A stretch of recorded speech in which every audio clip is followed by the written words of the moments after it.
Welcome, everybody, to the first episode of the How to Do Your 20s podcast. And this is a podcast all about what should you do with these golden years where you have the most freedom you've ever had, but the least responsibility. And I am so excited to have an amazing guest today, Joel Nelson, who his story is absolutely amazing. He gave away all his possessions, went and kind of lived the life of a monk for a little while. And this is something me and all my friends have thought a lot. Is this something we should do? Is this the right answer? And I'm extremely excited to have someone on the podcast to talk about that experience. So Joel, why don't you tell us a little bit about you and your experience?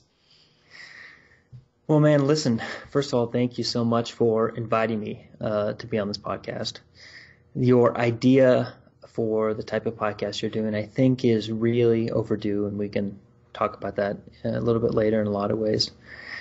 But as far as what, my path, what brought me here to be talking to you and your audience today, I mean, it depends on how far we want to go back. But if we want to talk about my decision to give away my possessions, then we might as well start there. So I was, at the time, successful in the Western traditional sense, meaning, I had a lot of money.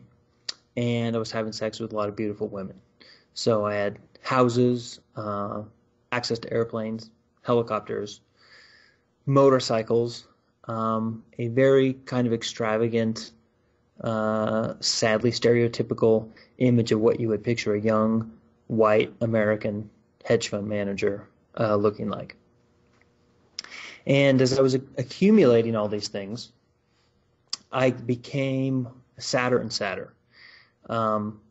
Sadder until the point where, looking back, I mean, there's no doubt I was clinically depressed. And I even, there was even a suicide attempt. This would have been 2011. So, at this I'm point, happy to talk about anything you want, but that might be a good place for us to start off at. Yeah, and at this point, you had everything that pretty much young Americans think that they want. Women, right, money, everything, and yet you weren't happy. How come? Why was that, you think? That was the mystery, and that's where the anxiety and depression came from, because there were no answers. And I was doing the things that were supposed to be making me happy, and the more I did them, the least fulfilled and happy I was. So I was very lost. On top of that, being an alcoholic didn't help. So your brain is actually changing. The neurochemistry is changing when you do anything. I mean, when you eat a chocolate or slam heroin, have sex, do a podcast episode with somebody you like and respect, it's all different, biochemical reactions or neurochemical reactions. So, the booze doesn't help. And I know quite a bit about, addiction. It's very much a one step forward, 5 step back sort of thing. So to answer your question, what was I missing? I just felt unfulfilled and hopeless. At the bottom of every either suicide attempt or, perverse as the word is, successful suicide, or complete suicide maybe is a better way to describe it, is simply the feeling of hopelessness, that there is nothing in the future that you can look forward to or you think will ever exist to change the present situation. That you believe that what you are feeling in that moment will be like Groundhog Day and will be repeated perpetually into the future. So, if you look at what I believe, and it certainly worked for me as how to be, quote, happy, although that word, I have a lot of cautions about that word we might want to talk about, but basically is that you need someone or someones in your life that you love more than yourself, and ideally there's something you are looking forward to in the future. So the second part of that, the latter part about looking forward to something in the future, can be a bit sticky, because if you look at things through, a Buddhist context, there is no future. All there is going to be are a series of ever unfolding moments of now. So to put your hopes in the future is largely kind of a false hope. It's like hoping if I move to X city, my life will improve. If I meet this type of person, my life will get better, which is really a wild goose chase. But that said, you have to at least have the ability to know that what you are experiencing now in the moment, in that case, anxiety, the fear, hopelessness, is finite and will not last forever. And when you get stuck in that loop, and it really is a loop, then that's when there can be a confluence of events that I think finally lead people to suicide. My confluence of events was only interrupted. To tell you how much effort and thought I put into this, I had, in that case, I had some possessions, but I had built a trust and identified who I was going to give them to. I gave away most of it, but like just the money and stuff. What I was going to do with the house, when I was going to do it, and I basically did everything. And I got to the point where I was going to do it, and my dog was looking at me, and you could just see like the look of confusion on his face. And in that moment, I realized that I had forgot to have someone watch my dog Snoop. And I didn't know how long I was going to be in the house, because I was going to shoot myself. So I thought, well, it was just enough of a moment for me to think, well, I don't know how long I'm going to be here. Snoop can have enough water, food. And in that moment, it was just enough of a pattern interrupt to halt it. And then I probably couldn't articulate at that moment that I knew that wasn't the solution. But then I was really lost for a couple of years because I knew a couple things. One is I don't believe in an afterlife. I'm an atheist, and I think this is it. I think we're just ants scurrying around on a rock, flying through space. But there's also the scientist in me who, even though I might be 99.99999 with a line over it, sure that I'm right, what if I'm wrong? What if there is reincarnation? What if I have to repeat this lesson again that I didn't get? And that scared the shit out of me, because then it's like a perpetual hell. Well, if you don't get it this time, guess what? You get to come back and try it again. So, we're off on a couple of tangents now. You can, direct this interview in whichever direction you want. But at that point, I had realized that there were about 1,000 things I knew did not work and I did not want in my life. Mm-hmm. But I didn't know what did work and what I did want in my life. And that took a long time. And I'm just scratching the surface on that. So I guess I'll turn it back over to you, and I'm happy to answer anything you want. What was the final decision to give away the possessions? Was it that day with your dog Snoop, or that came a couple years later when you finally said, okay, That came about a year later, because what I did, and I realized this was a false correlation, is that I began to correlate money with unhappiness. Mm-hmm. Because more of the stuff, the things I got, the accumulations, the material accumulations, then the more unhappy I was getting. So I thought, well, that's the problem. Obviously I was the problem. Money is this human-invented construct, dirty pieces of paper. It's it's a tool that we can use to either accelerate. I think of money as an accelerant. It can either be used to accelerate your self-destruction, or it can be used for good, whatever that means to you. I falsely did not recognize, or I should say, I was false in believing that money was a bad tool and not an agnostic tool, which depending on how you use it. So I thought, well, if I get rid of this stuff, then that'll make me happy. And it did for a while. It was probably the most educational thing I did, simply because you realize how little you need of the things. So one thing is my thinking became much clearer when I wasn't, cluttered in the intellectual sense, but also in the physical manifestation sense with things. I didn't have things around me. I wasn't worried about my things. So When you have no things to lose, you have nothing to lose. Yeah. That is hugely beneficial. The challenge I noticed is that after giving away those things, after giving away all those dirty pieces of paper, is that then when I wanted to help someone, I had one fewer tool in my tool belt to do it. That's when I realized, okay, again, to quote a Buddhist idea, that there is a middle way, and that is key, is the balance and harmony. Because extreme extroversion and material accumulation is just as stupid and useless as poverty, because you can't cure poverty if you are in poverty. And so then it becomes a question, at least for me, on, okay, so you're going to need money, and you want to use that money for good. So how do you begin accumulating these pieces of paper in an ethical way? And that was much, much more difficult than I thought it was going to be. Yeah.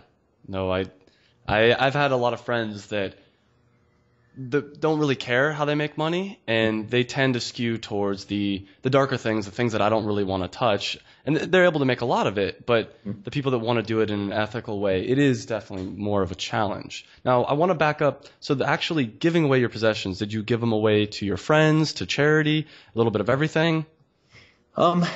At that stage, I had pushed people away so much because I was, such an angry, depressive guy that, quote, there weren't a lot of friends to begin with. I've never had a lot of friends to begin with. I've been pretty introverted.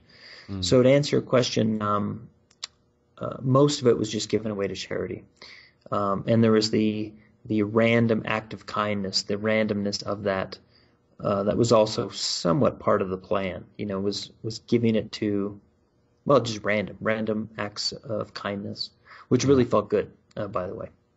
Oh, I bet. That sounds amazing. And then where did you go? And would you call it a monk lifestyle, or was it just meditation and yoga, or how would you describe it? Well, I don't know exactly what a monk lifestyle is. I live part of the year in Thailand, so I see a lot of monks.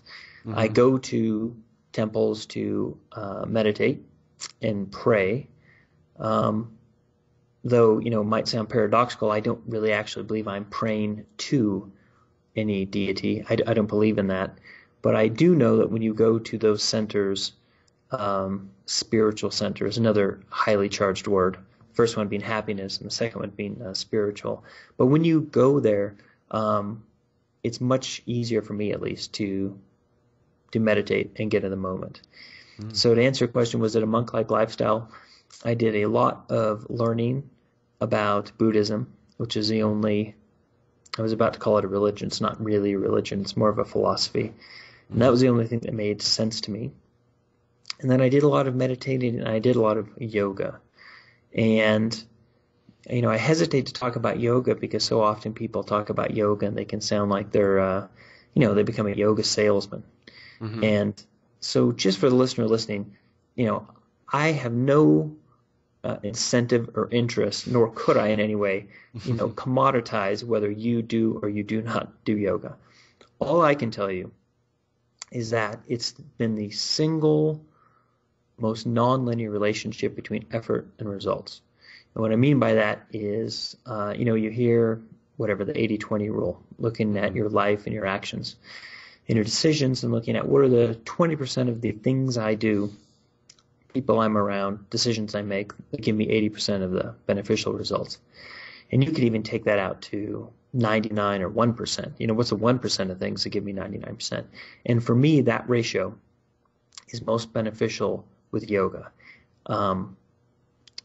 Recently, and by recently the last decade or so, as neuroscience and specifically the technology of looking at neuroscience has improved, that it's now quantifiable to see that the act of yoga and meditation is, one, activating different parts of your brain and creating new neurosynaptic connections. Yep. So before, people would say it's voodoo, it's not real. And now, finally, Western science is catching up to what basically people in the East have known for 3,000 years. That is, it is a feedback loop, and your body and your mind are connected, and that you can change the way your brain thinks. And I know my brain is different, no different than a muscle, no different than if you did a bunch of curls, your bicep will change.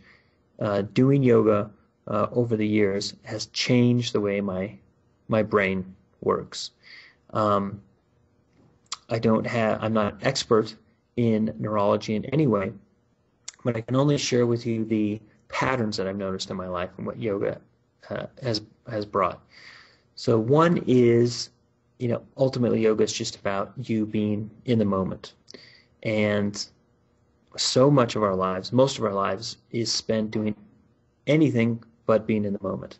So we feel shame about our past because maybe something didn't work out according to plan. We feel fear about our future because guess what? It's completely unknowable. And the only thing we have is the moment. So what yoga helped me with is, first of all, it's uncomfortable to be in these positions. So you are feeling, quote, pain. But what you also learn is that pain is finite.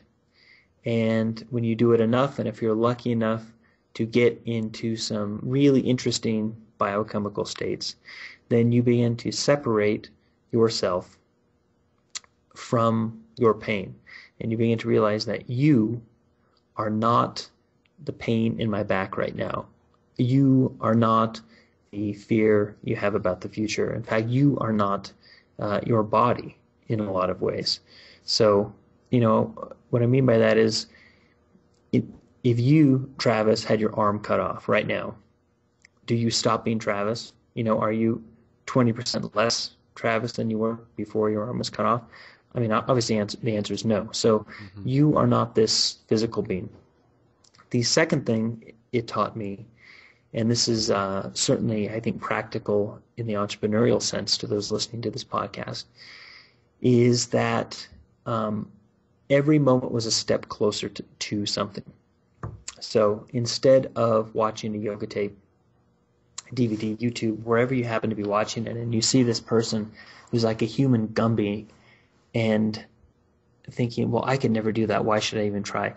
Because you begin to inch up on it. Every day you practice, every week you practice, it gets a little bit easier.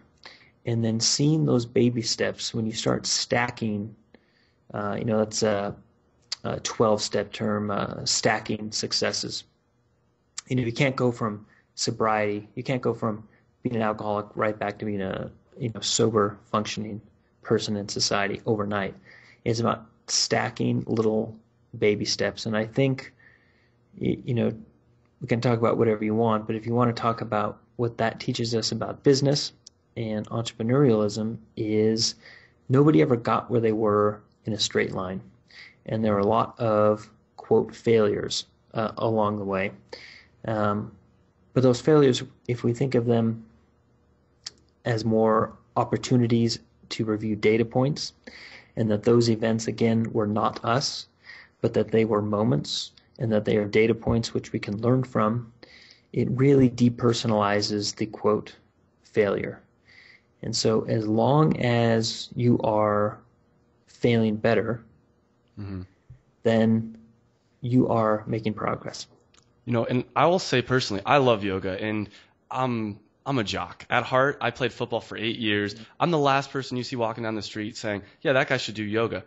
But I will tell you this. I think it's more important for someone like me who can't touch their toes than it is for the person that's able to do that crazy stuff. If you can't even touch your toes, if you have back pain and you have stuff like this, yoga is immensely helpful because, like you said, it makes you realize I am not my physical pain. And there's a quote I read about Buddhism that said, the person that's going to get the most out of this is the person that thinks they need it the least. The person that is just, they love thinking, they love being out of their head. And that's me. I love to just think all the time, but it's like, actually, I'll get the most use out of this. And the same applies with yoga. I couldn't recommend it enough.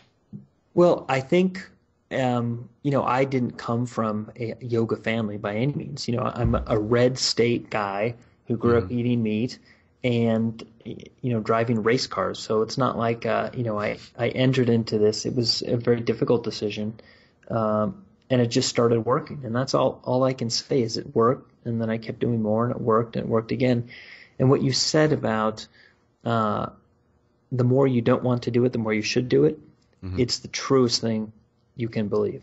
Because whenever I don't want to do yoga, it's always at a time in my life when it's the most important for me to be doing yoga. There's absolutely no doubt about it. So that's the yoga infomercial over. Everyone, it worked for me, and I'm not alone. So I hope it works for some people. I'm a big fan of anytime Western and Eastern science, medicine, whatever, philosophy come together, there's something to it. I mean, the Western world is saying you need to try this. The Eastern world for thousands of years has said you need to try this. Give it a try for a month. Try it out a couple times. Don't just go do yoga once and say, oh, it was stupid. There was candles and weird music. No, it's a practice. It's not just a one-time fix-all. Well, what makes me, I have a thought when you say that about trying things. I don't want to hijack your interview by any means, but I think it's an interesting idea. So I wrote a book a couple years ago called Stupid or Liar, and it was basically about fact and fiction in finance. But it applies to a lot more than that. And what I mean by that is it has to do with reviewing the way we think of risk and whether or not we try something. So I'll try to be as succinct as I can. And just be patient with me, audience, because I think this is going to pay off at the end of it. So let's start with finance. We'll use finance as an example because it's easy to visualize, and then we'll move into how this works in other parts of, at least in my life. So in finance, there's these things called options, which is simply it gives you the option to buy or sell something at a future date at a future price. Okay. So if something is what's called an out-of-the-money option, and you buy it, that would be like saying, let's say XYZ stock is at $100 today, and you have a option priced out of the money, meaning anything above $110, you get to buy it at $110. So if you buy that option, you will lose money on that at any price between $100 and $110, and you'll make money any price above that. Now, the inverse of that is if you sell an option, out of the money option. That means that if you sell an option, like you sell anything, you will get money. And you will get that money up front, and you will get to hold on to that money at any price between $100 and $110. But if that price goes above $110, then it starts costing you money. And in theory, a stock or price or anything can go to an infinite price. There's nothing to say that stock won't go to 200 or 300 or 400, 500. Just look at Google, okay? So then, in theory, if you sell an option, your loss is, in theory, infinite, and your gain is finite. You're only going to make the money you sold. The opposite is if you buy that money out of the option, you're probably going to lose money, but if it hits, in that unlikely event that it hits, your upside is infinite. So what does this have to do with life? This means that everything around us is either positively asymmetrical or negatively asymmetrical. And so let's think of something like an example that might be more familiar to the audience. Let's look at the two people involved, or at least two of the people involved, in purchasing a house. So you, Travis, are going to buy a house in Buenos Aires. And you go to the bank. And the bank will give you financing. So let's say you're going to buy this house, again, easy numbers, $100, and the bank wants you, Travis, to put up 10% of that. So you put up $10, the bank lends you $90. Now let's think about the two of you on the side of the transaction. What is you, Travis, what is your maximum loss if real estate goes to zero and the world implodes? The most you can lose is $10, right? Yeah. So what's the most the bank can lose? Well, they can lose their $90. Yeah. The most the bank can ever make is the interest that they are charging you. So what is that? That's negatively asymmetric. They are getting money in the short term, but their long-term upside is fixed. The most they can ever make is the interest they'll earn on you over the period of that loan. Well, what's the most you can make? Let's say Buenos Aires, well, it is, and becomes even more of one of the hottest spots to live. Now you've risked 10%. Your Hmm. downside is fixed. The most you could ever lose is 10%. If real estate goes to zero, you walk away. You throw your keys to the bank and say it's your problem. But if it goes up, your upside is infinite. So everything in life can either be positively asymmetric or negatively asymmetric. And I think this is the part where I tie it back into who might be listening to this podcast and why I think this is interesting. People will do anything to avoid the feeling of uncertainty, right? Yes. And the reason is because it's just hardwired into our evolutionary DNA. The species or the pack member who took risk, tried a bunch of things, was going to get killed sooner than the pack member that played it safe. So this stuff is just in the back of our brains, and it's called the lizard brain, the amygdala part of our brain. So we being humans will do anything to avoid feelings of uncertainty. So what's one way we do that? Well, we used to get, quote, good, safe jobs, right? Mm-hmm.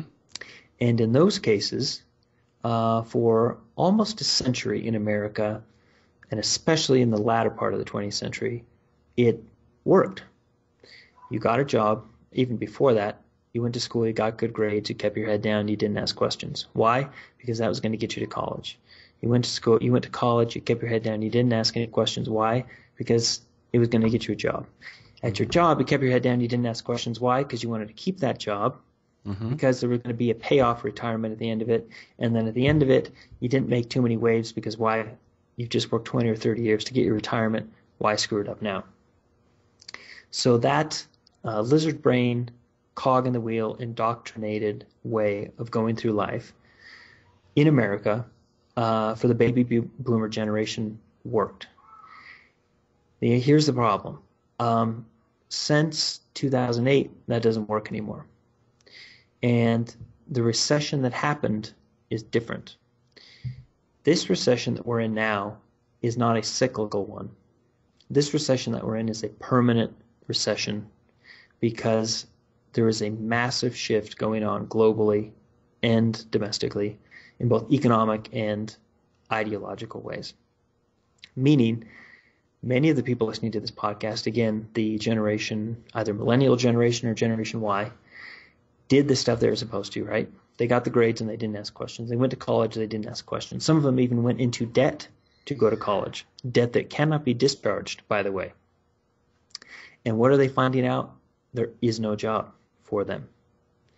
And everything they thought they were going to have waiting for them no longer exists. Mm-hmm. So you have an entire generation of kids, I call them kids just because they're a few years younger than me, who did what they said they were going to do, and they're really pissed off / scared because it didn't work. And so now what? And that's why I think this podcast that you are doing and your work on helping people build online businesses is so important, because you are creating a life draft for a bunch of people who are treading water and they don't know what to do. Absolutely. I went through exactly the whole entire time. I was nodding my head along because everything you said is exactly how I felt. I kept my head down. I didn't ask questions. But another thing I'd like to add is, even if you do get a job, it's not as secure as it used to be. The chances of getting a job out of college, keeping it for 40 years, if that's what you wanted to do, it's not near. You're more likely to get laid off, and more likely for something to happen than in the history of the United States corporate system than it's ever been. So thank you, because you brought me back to the point I was making before I went off on that tangent about asymmetry, positive asymmetry, and negative asymmetry. So let's look at a case study like my sister, right? Sister followed the rules, went to an Ivy League school, again, got a law degree. She's now working as a lawyer for the government. So this is, quote, a safe job, right? Well, first of all, she's miserable. She hates it. But let's look at her situation through that prism of asymmetry. If she's the greatest lawyer in her office, how much more money is she going to make than the worst lawyer in her office? Absolutely none. There's no positive asymmetry to her. In fact, if anything, it's worse. Because if she starts doing a really, really good job, then maybe she starts to threaten some of the people around her. And then there can even be career sabotage. A lot of things can go wrong. So there's no positive asymmetry. There's no incentive for her to do anything creative, to do anything different, and there's no reception to it, even if she tries to do something different. The system is built to keep things the way they are. Now, she could still lose her job. So again, it's negative asymmetry. The upside is fixed, no matter how great she is, how smart she is, how authentic, how much she helps those around her. There is no financial incentive. And in some cases, paradoxical as it is, the better she is at her job, there's actually negative consequences because then she stands out, right? So it's all downside. Let's compare that to a stand-up comedian. And I even use this example. So not long ago, there's this comedian, Daniel Tosh. You'll probably know him, right? Yeah. Yep. He made a joke about rape. About the same time, there was a Republican senator, I forget which red state he was from, but whatever, an anti-abortion red state, who also made a comment about abortion. And the outcome for both of those guys was very different. So Tosh, as a comedian, is a positively asymmetric guy to volatility. So the more people like him, the more Twitter followers he gets, the more traction he gets, the more tickets he sells. The more people hate him, the more publicity he gets, the more Twitter follower he gets. Mm-hmm. It's all upside. So controversy or volatility in this case, it's all positively asymmetrical for him. Now look at this senator who made a comment. It was something about abortion. He's anti-abortion. And, someone said, well, what happens if a woman is raped? His ignorant response was the famed legitimate rape comment. He said, well, if a woman is legitimately raped, her body will reject the baby, so there's no sense talking about it. And, of course, this blew up his whole campaign. People went absolutely crazy. Because in his world, as a politician, volatility is the enemy. It's about keeping the same lie consistent and forward. So volatility to him is totally negatively asymmetric. So what does this have to do with entrepreneurial kids in their 20s, what we're talking about on this podcast? It just means you need to think about all your decisions on whether it's going to be positively asymmetric or negatively asymmetric. So let's think about podcasting. It costs you, Travis, the same amount of time and money to create and produce this podcast for one person as it does for 10 million people. Mm-hmm. So why would you not create a podcast? It's all upside. The downside is totally fixed. It gives you access and an avenue to talk to people who interest you, totally opens your network, and you have no idea where this podcast will lead. Absolutely. And it costs you the same whether it makes you world famous or nobody ever hears it. So why would you not create a podcast? This is 100% why I quit my corporate job. The upside, and I told this to my parents because they didn't understand. They came from a different generation. Exactly. Right. I was making about as much money as my dad was at the time. So, and here I am, his son. Mm-hmm. And I told them, look the most I can ever make is this much. And you guys will be proud of me. You'll be proud of me no matter what. So for you, it's kind of a moot point. But if I quit this job and I try to do something on my own, the downside is whatever my salary could have been, whatever, but the upside is infinite.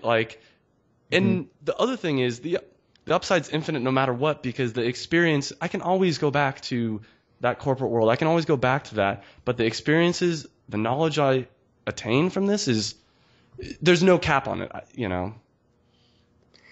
And you bring up the other thing that I've been thinking about a lot is that, money is infinite in that there's always a way to regenerate more money, right? But one thing I've yet to figure out how to regenerate is time. Yep. And so if you're like me, and you happen to be an atheist, and you believe that, every moment that goes by, the sands of the hourglass have been turned over and it is ticking, and then this is it, and there is no infinite Shangri-La at the end of it, then you become almost obsessive in how am I going to spend my time on this planet, and how am I going to keep score? And I think the idea of keeping score is changing for a lot of people. And the idea of how to keep score has always changed. It's a dynamic thing, depending on what, century you're talking about. So what was rewarded as success or keeping score in the medieval times was violence, right? The more people you killed, the more land you grabbed, the more you were rewarded. In the Renaissance period, you were rewarded by creativity. The Greeks, the real rock stars in Greece were the philosophers, right? So it was about thinking and asking questions. And the rock stars in 20th century America are the people who make the most money. Mm-hmm. But that is already starting to change, and I think you can clearly see it, and you've already articulated it between your parents' generation, my parents' generation, the baby boomers, and the way we think of how are we going to spend our time on this planet? How are we going to make money in a way that's ethical? And how are we going to keep score? And I think people are, especially younger, are drastically changing the way they think about keeping score. I completely agree. I think, I use this word with a little bit of hesitation, but happiness is coming a lot more into it. It's not just about, I want to be the richest person. It's, and the word happiness has a lot of different connotations and meanings to different people, but it's definitely something that I considered. It's like, look, I'm not happy in my current role. I don't know if I quit my job and try to start a business and try to, travel the world, am I going to be happier? But you know what? I'm willing to try. And that leads me into something I've been meaning to ask you. You talked about happiness earlier in the podcast, and I guess, how do you define happiness as someone that's experienced quite a different range of lifestyles? Well, I'm actually glad you brought that up, because I was going to interject and share some thoughts on happiness after your comment just then. I think we need to be cautious with the word happiness. And what I mean by that is I think it's better to have purpose and meaning than to find happiness. And I think a lot of people, they confuse the word and the language, and they use the word happiness when what they really mean is purpose and meaning. And the greatest articulation of this is on my podcast. I had great fortune to interview a guy named Adam Braun, who really fits in perfectly with this conversation. A white American kid, grew up wealthy, had opportunity, Ivy League school, was going to work at Bain Capital, biggest private equity, or one of the biggest private equity firms in the country. 1 year before he was set to get hired, they did this internship. He was at the top of the list, completely unfulfilled in his life. He turned his back on it, and he created a charity called Pencils for Promise. Pencils for Promise is it is a crowdfunding type of platform where anybody can go to pencilsforpromise.org, and they can create their own crowdfunding campaign to build a school somewhere in a third world country. And there's different locations you can choose from Central Africa to Central America and Southeast Asia. And what he said, and he's absolutely right, or at least it's absolutely right in my life, is that if the goal is not happiness, the goal is purpose and meaning. And what I mean by that is, for me to feel, quote, happy, at least temporarily, I can act in a selfish way. Or if I can feel happy if I take a mind-altering substance.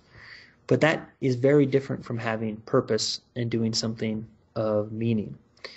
And the conclusion I came to is, I don't mean, speaking for myself, in any way to sound like, I was depressive, I did yoga, now I'm the happiest guy ever. In fact, quite the contrary. The yogas didn't bring me from negative 100 to positive 100. It just brought me from negative 100 to like 0 to positive 25. And so what I stopped looking for in my actions, or how I keep score, to reference that concept again, is what is my meaning and purpose. And many times for me to find meaning and purpose, most times to find meaning and purpose, I'm not happy because it's a deferment of gratification. So after those tasks are done and you meet those goals, I've felt a sense of satisfaction, but I haven't been happy. at least happy, not happy in the sense I can remember being happy as a child, not blissful and joyful. I felt a sense of accomplishment. So I would just encourage people, listening to this podcast to really think about what they mean by happiness, and maybe what I think, not to project onto them, but what they might consider is maybe you're less interested in happiness, but you're more interested in doing something meaningful and purposeful. And that is very different for people.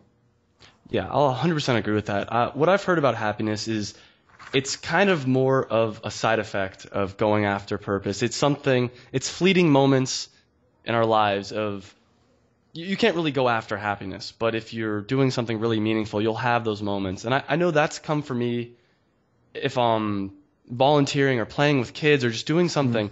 In that moment, that's happiness. I wasn't thinking about any of my worries. I wasn't thinking about anything except being in that moment. And it was kind of like you said, that childlike state of just bliss. But that can only really come, I think, if you first fulfill some of the basic things, first have some purpose, whatever. Everything else, I consider, like you were talking about drugs and alcohol, to me that's pleasure. To me that's completely a different thing. I could do heroin every day and I'll be in pleasure, but I definitely won't be happy. So that's absolutely right. Absolutely right. So what made you, kind of to bring it all back around, what made you decide to kind of come back into the real world? Well, going back to that Buddhist concept of the middle way and having balance, I saw and have seen, and I'm humbled and appreciative to have seen a wide range spectrum of experiences. I've seen and occupied a wide range of socioeconomic statuses, or stati, I guess. So born into middle class, been top, well, I didn't even know the math, 10%, wealthiest demographic on the planet, to being flat broke, and then coming back to the middle and doing so, I hope, in a more ethical way. I have to admit I was thinking 5 questions ahead of where I wanted to go with that, and I forgot your original question. So I'm going to interrupt myself. I guess first let me ask you, how long were you living in that, the monk lifestyle? I would say 3 years, and your question was what brought me back to that. It was realizing that not having tools, money, was ultimately disempowering, and that I was not going to be able to project, as cliche as it sounds, the change I want to see in the world. I was not going to be able to be the change I want to see without having this tool. It's like trying to build a house without a hammer. So throwing away the hammer and blaming the hammer for my problems was clearly false. In the clarity of sobriety and through meditation and yoga, you see the absurdity of thinking that money is the problem. So that's what brought me back.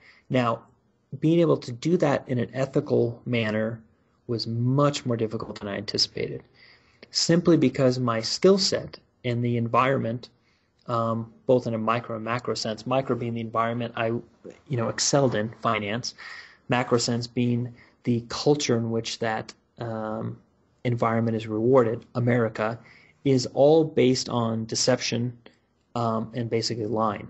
It depends on how far down the rabbit hole you want to go with, what capitalism is based on, and then how capitalism is practiced. But basically the whole thing is based on a lie, and it's an unsustainable lie. So I and many others, because it's rewarded in society, became very good at creating short-term monetary results. And the lie is that the money's the answer? The lie, if you look at capitalism, the lie being that that capitalism is a sustainable model, which it's not. It's more like cancer. It ultimately consumes its host and then kills itself. And we've already seen this multiple times in the last 20 years, the last time probably being the clearest, where more of these pieces of paper had to be invented with a mouse click and then given to banks because clearly the system is consuming itself. So it's inevitable that it will collapse. Nobody knows when or how many more band-aids have to be put on it, but it clearly doesn't work. But what I mean, to answer your question, is that, when I made my first, $1 million, for example, let's say, all of that was done on corruption, bribery, having unfair access to markets that other people did not. The last thing a capitalist wants, and again, this is someone speaking to you as a guy who's designed trading systems and manages a hedge fund. So keep that in mind. But it's ultimately built on an unsustainable system where short-term rewards are rewarded. Whether it's corporate profits quarterly, or how much money did you make? What's the immediately cheapest solution? And then the long-term consequences of that are ultimately ignored and actually not priced into the accounting. And we're going off on a bit of a tangent. I could talk about the more anarchist interpretation of capitalism and where it fails. Well, you said something earlier about it made it seem like money's not necessarily the problem or the solution. Am I correct in saying that? Because you can use money as a tool for good as well. I mean, obviously, this tangent was kind of like in the long term, it's a negative thing. But part of the reason I really wanted to have you on the podcast is because of the idea you came to, because I've had a similar idea of money is evil, money is the root of all problems. But exactly like you said, you can't solve poverty while you're in poverty. And But I think at the flip side, a lot of my generation and everyone's generation thinks that money is the answer, and they'll do anything and everything to become rich. And I know many guys think that, okay, well, all my problems, I'll get all the girls I want once I have money. But the truth is, from my experience, it doesn't, especially from your experience, it doesn't necessarily solve everything. And I keep looking at it, at least in my life, as an accelerant. And it's just a tool that will either accelerate you in one direction or the other. It can either accelerate you towards, dare I say, enlightenment and complete fulfillment in your ability to positively impact people, or it's an accelerant and it's like lighting the afterburners on your self-destruction. Yeah. And it's just, again, a tool. It's the hammer. Cliche as it sounds, look, we can build a kid, or rather we can build an orphanage for kids with this hammer, or we can hit your hand and kill a kid with this hammer. So the hammer is not the problem. It's the person. It's the person that's ultimately the problem or the solution. And the challenge comes, and even after, let's use our avatar for this podcast, man or woman are in their 20s, right? Want to know what to do next. They follow the rules like you did, like my sister did, and they didn't get the results they want. So, what do they do? I think I would just be repeating myself that they need to think of a different way to keep score. But the challenge is, what if they are in an environment, maybe it's a family environment, where their value system and their new way or different way of keeping score is not supported. And that's when things can get really challenging for people. Because when you change, you then potentially become a threat to the people around you who are not changing. Yeah. And then you have, and this is so important, especially for the entrepreneur listening to this, is you have to have a supportive group of people around you. And this applies not just to entrepreneur, but an artist, anybody who wants to do something positively asymmetric and improve the world. If you don't have, especially in the early stages when maybe things are really lean or maybe you're losing money, if you don't have a supportive group, community around you, I think it's very often the death of that person. And there's a lot of science to support this too. It can be very difficult, and I'm speaking from my own personal experience, where you see people who have a, quote, easier life than you, more comfortable life than you, doing unethical things that you're not doing, and you are struggling to do the right thing and you are not acknowledged either in the manifestation of the project you're trying to build, or you're not acknowledged as a person for trying to do that work. That shit can get exhausting.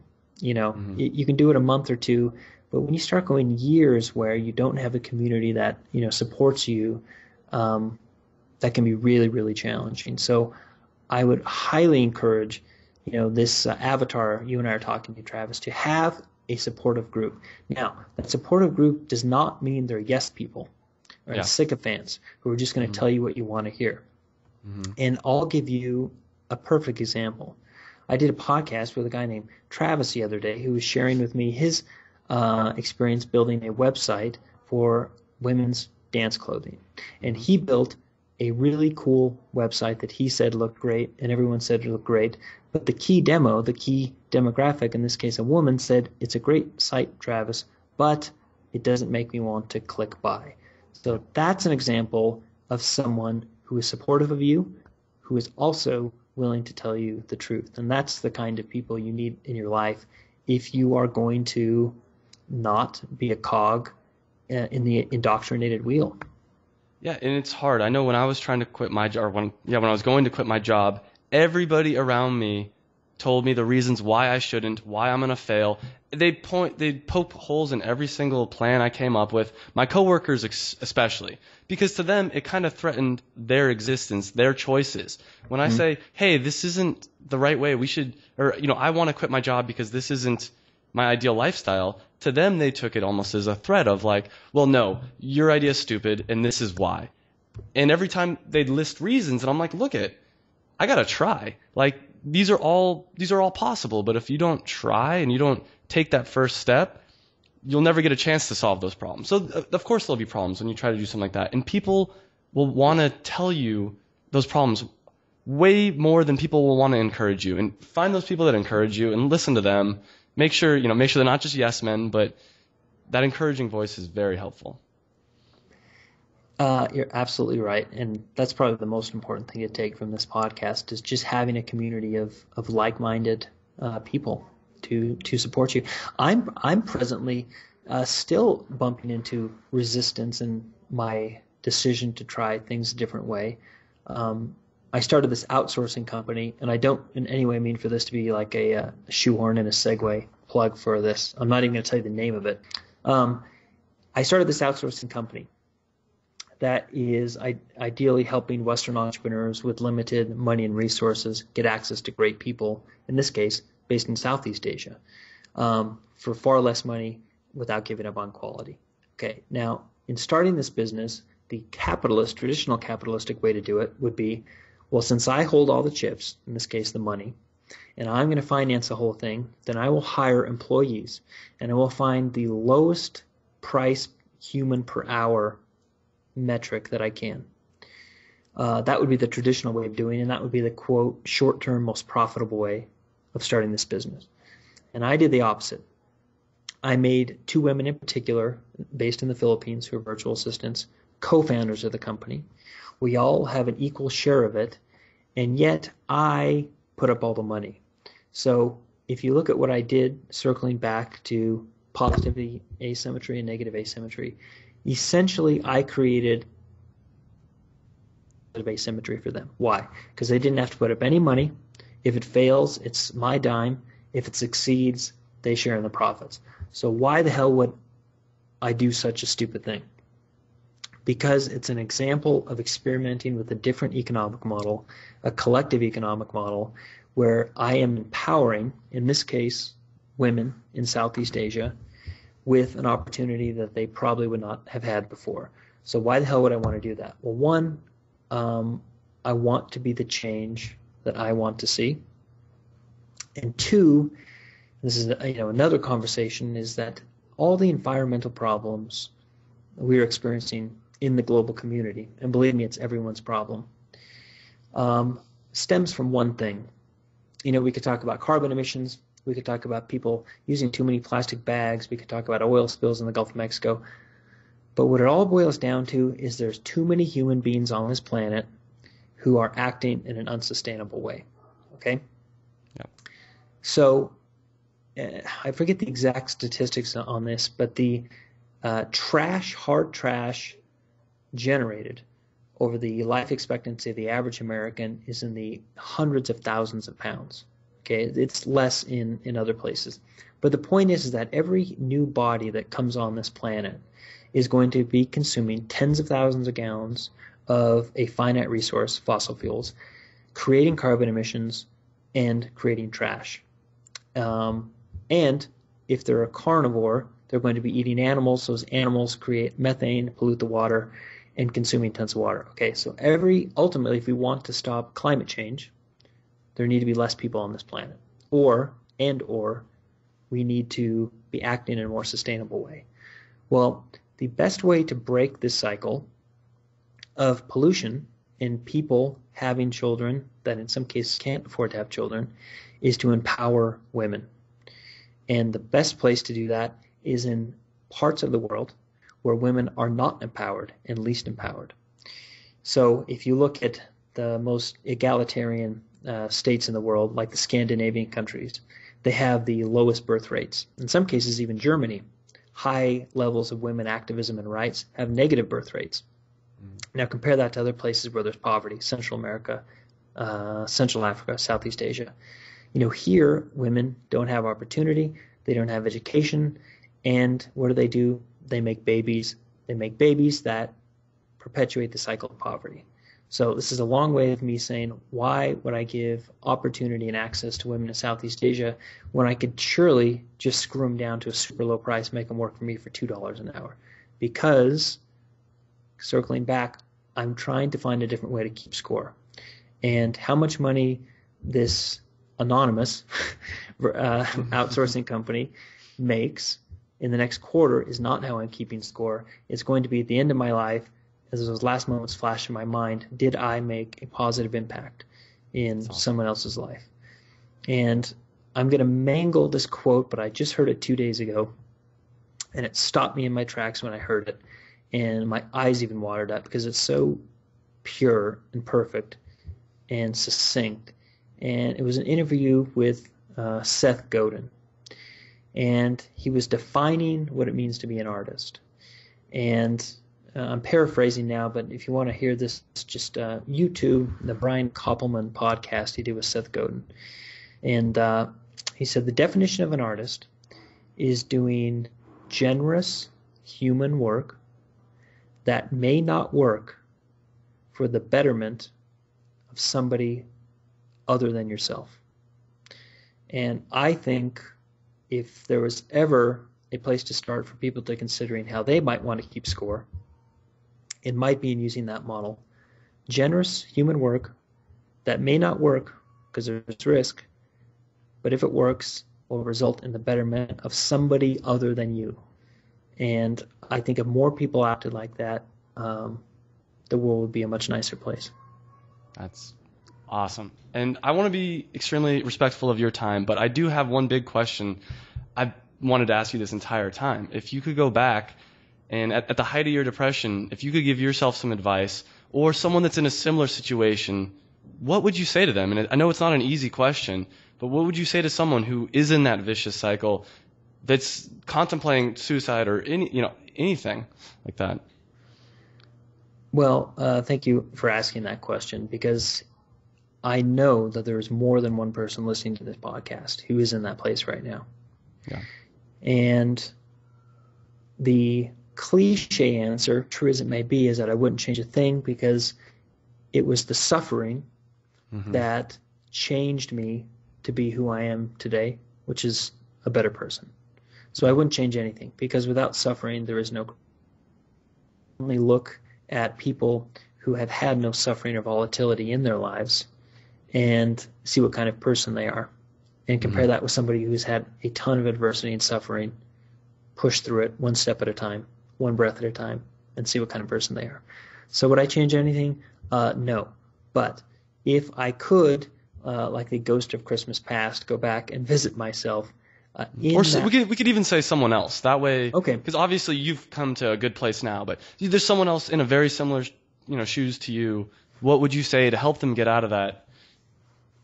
That this moment that they are in, of hopelessness and fear and desperation, is A, not them, and B, will pass. And that's the greatest gift and the greatest pain of life that I've learned through the study of Buddhism, is that everything is impermanence. And everything is changing and nothing will last forever. So the person you can't stand in front of you right now, who is making you angry, your chest is tight, your stomach burns with anger, and all you can think about hurting them, that moment will not last forever. The depression that you feel now, that you're hopeless, things will never change, it's absolutely illogical.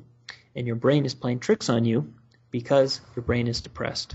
And you are in a feedback loop that is not you, but is a very natural human condition. And what you are experiencing is not you. Your feelings are not you. Your body is not you. These circumstances you find yourself in right now are not you, and they cannot last forever.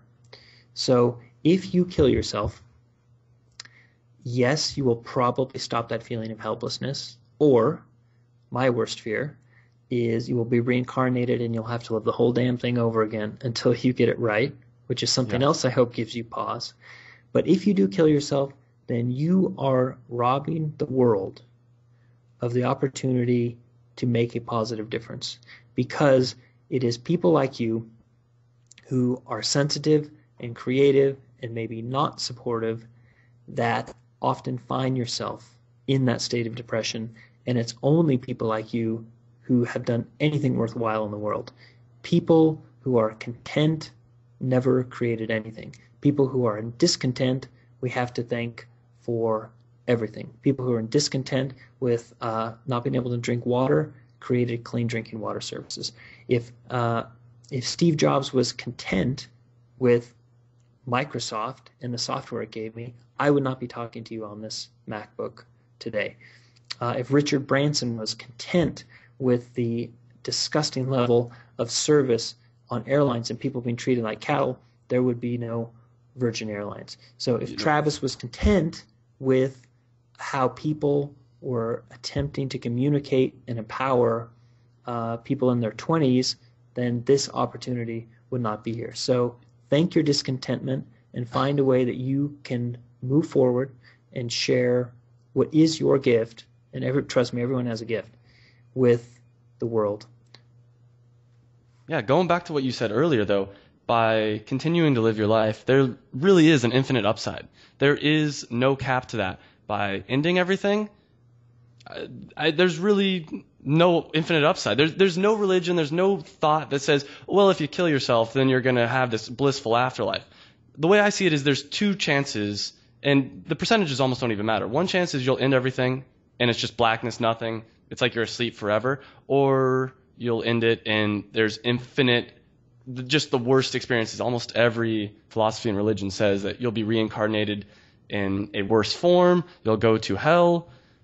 So there's no real reason I see to do it. And I'd also like to add in, and I went through some depression, not nearly to the same level as you've communicated, but I really believe in writing something down that you really want to do, something that you believe will give you purpose. And it's going to be the hardest thing you've ever effing done, but every day you got to take a small step forward. I remember just for me, writing an email would take me an hour or two. I remember one email in particular, when I finally completed it, I had such a sense of relief and satisfaction, and it literally took me 2 hours to write this email, and it was every keystroke felt like I was doing, a 300-pound bench press, but it's tough. It's absolutely tough, and I'm so happy. This has been an amazing first podcast. And is there anything else that you'd want to add?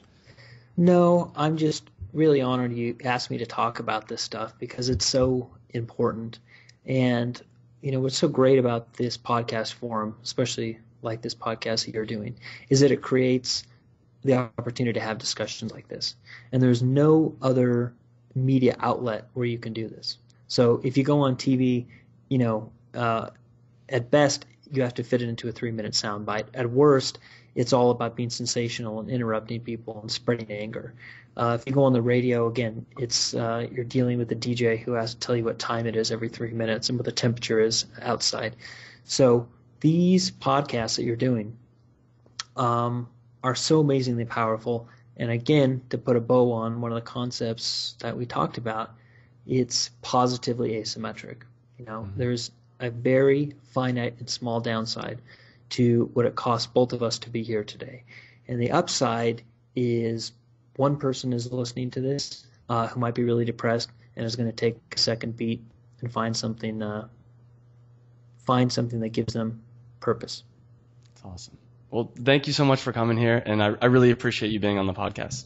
Man, thanks so much. It was great to be here.